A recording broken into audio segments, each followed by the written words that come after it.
Lo primero que yo quisiera decir es que en este orden o desorden global, los gobiernos también deciden con quién se van alineando. Y nosotros empezamos a encontrar que el gobierno colombiano provoca ciertas tensiones con los aliados tradicionales, con Israel, con Estados Unidos, de hecho con Taiwán, y nosotros tenemos oficina comercial de Taiwán en Colombia hace 40 años, con Marruecos cuando reconoce al Frente Polisario y un etcétera gigantesco, y que se empieza a dar también un papel mucho más activo desde el Congreso, porque las posturas del gobierno no necesariamente son las del Congreso o las de la nación, y en ese sentido eso ha obligado a hacer una especie de diplomacia paralela, y les voy a hablar con ejemplos. El gobierno saca una resolución diciendo que nadie se puede reunir con representantes de Taiwán en Colombia, y un grupo de congresistas vamos a Taiwán, nos reunimos con la Cancillería, con el Congreso, para decir: esa es la postura del presidente, no necesariamente la de la nación, no vamos a tirar por la borda 40 años de una oficina comercial de Taiwán en Colombia.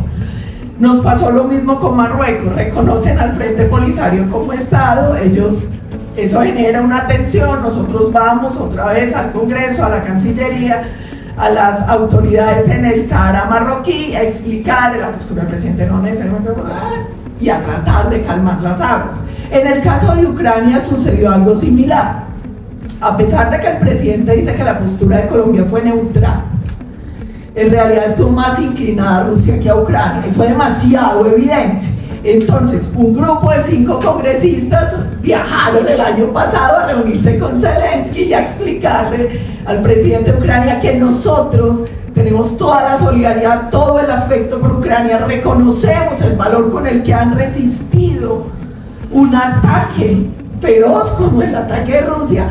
Y yo creo que esa viene siendo la postura y viene siendo un poco la situación, y es: definitivamente las relaciones diplomáticas hoy se manejan con un criterio muy distinto al que tradicionalmente había manejado Colombia. Que tenemos una falencia, que no hemos logrado tener unas relaciones internacionales como política de Estado, totalmente cierto, pero sí hay cierta tradición en la afinidad con unos valores que defendemos de democracia, libertad, de soberanía de los pueblos, que ahora empieza a variar porque hay un gobierno que maneja las relaciones internacionales más con criterio de afinidad ideológica, que a veces puede rayar incluso con complicidad criminal, que con un criterio de una tradición de relaciones internacionales. Pero también esto nos empezó a generar una serie de cuestionamientos en el Congreso, y es entonces: ¿cuál es el papel de la comunidad internacional y de los organismos internacionales cuando en tu cara hay un crimen de agresión como el que se presentó en Ucrania, o se roban unas elecciones como en Venezuela, o pasa lo que está pasando en tantas partes del mundo? Uno empieza a decir: entonces, ¿cuáles son las reglas de juego? Y eso a nosotros también nos cuestiona en el Congreso, lo que contaban ahora de la Corte Penal Internacional. Si emite órdenes de captura contra el presidente de Rusia, contra funcionarios de Rusia, contra el ministro de Defensa, y él puede ir a Mongolia es signataria del Estatuto de Roma, y no lo capturan, entonces ¿a qué estamos jugando? Cuando llevamos no sé cuántos años con investigaciones sobre el tema de Venezuela, de crímenes de lesa humanidad, casi 10.000 personas asesinadas, los casos de los presos políticos, no sé qué, y la Corte Penal Internacional no puede destrabar eso, a pesar de que casi que se le ha hecho el trabajo. Entonces, aquí empiezan a surgirnos a nosotros como Congreso muchas dudas, y también en el cambio, porque a la vicecanciller le tocó, cuando se da la invasión de Rusia, era presidente Duque, era canciller Marta Lucía Ramírez. La postura nuestra como país fue muy distinta, fue de condena al ataque, fue de solidaridad con Rusia, fue una serie de cosas que yo no entiendo cómo un presidente de un plumazo las puede cambiar absolutamente, y eso a nosotros nos genera mucha preocupación. Y todo esto también tiene unas consecuencias. Para nosotros, Israel y Estados Unidos son fundamentales no solo como socios comerciales, en el caso de Estados Unidos, que es el principal socio comercial, sino en temas de seguridad y defensa. Mucha de la asesoría técnica, el tema económico, las licencias para producción de mucho armamento en Indumil dependen de Israel. ¿Qué pasa con la capacidad disuasiva, con la capacidad operativa de un país como Colombia con esta tensión? A nosotros en los últimos 3 años, Estados Unidos año a año nos ha disminuido en el Congreso el apoyo para todos estos temas, para lucha contra el narcotráfico, para... Obvio que eso él lo puede explicar el gobierno de Estados Unidos muy fácil, es que si no hay resultados, esta plata es del contribuyente norteamericano, lo siento, ¿no es cierto? Que es un poco lo que han tratado de hacer con Ucrania, es que ¿por qué pone más plata Estados Unidos que la Unión Europea? Un momentico, es que vamos a reducir esto a un tema de conveniencia económica, o sea, ya los valores sobre los cuales fundamos las relaciones internacionales, la democracia, la libertad, la soberanía, las reglas de juego, ya no van a valer nada. Esas son preguntas que nos tenemos que hacer. ¿Y para qué entonces tenemos OTAN, tenemos ONU, tenemos OEA, si permitimos que en pleno siglo XXI, en la nariz de todo el mundo, pues se violen todos esos principios y valores sobre los cuales hemos construido ese relacionamiento internacional? Eso para nosotros son dudas.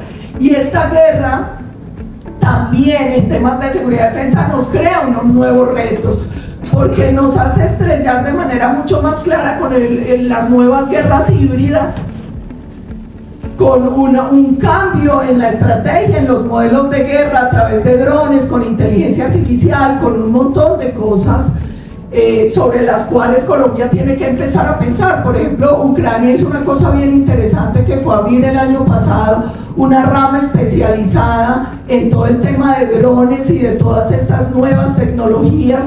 ¿Nosotros qué vamos a hacer cuando ni siquiera hemos podido formar la agencia de ciberseguridad? Entonces aquí también nos surgen unos nuevos retos a partir de unas nuevas guerras que tienen nuevos elementos, no solo desde la táctica, la estrategia, desde las nuevas tecnologías, sino también las guerras de información y desinformación, porque ese ha sido un elemento clave en la guerra de Rusia, no solo contra Ucrania, sino en la injerencia en muchos procesos en distintos países. Lo vio en su momento México, lo vio la Unión Europea y por eso también sacó resoluciones frente al tema de desinformación ruso.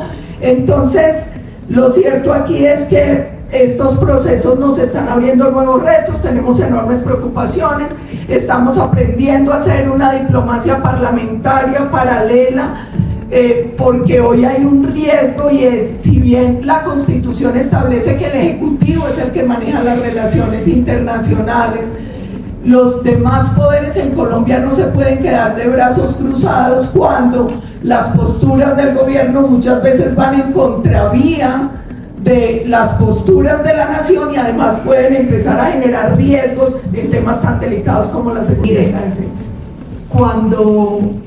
Cuando se creó la Corte Penal Internacional y el Estatuto de Roma, muchos países pensamos que ante la incapacidad o la negligencia de los estados para castigar crímenes atroces y de lesa humanidad, un tribunal internacional subsidiario era la salida. Pero cuando uno ve lo que pasa a partir de órdenes supuestamente de la propia Corte, es demasiado frustrante.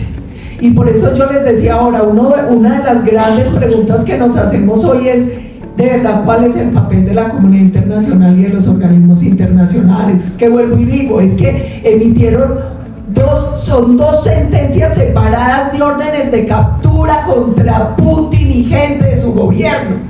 Va a Mongolia firmó el Estatuto de Roma y tenía que hacer cumplir la orden de captura y no lo hizo y no pasó nada. Y vuelvo y les digo, porque nosotros somos firmantes de la denuncia contra los crímenes de Maduro desde hace más de 4 años. Casi que se le ha hecho la tarea, se le ha llevado caso por caso, identificado, nombre, foto, todo, y no pasa nada. Y yo creo que es hora de abrir ese debate, porque de nada sirve reglas si no hay quien las haga cumplir. Se vuelve una burla, se vuelve un juego. Y yo creo que hoy ese es el debate que deberíamos dar todos los países.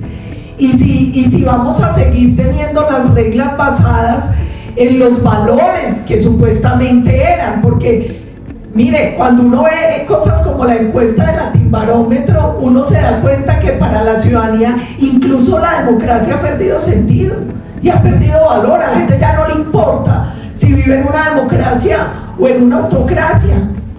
Eso es muy grave.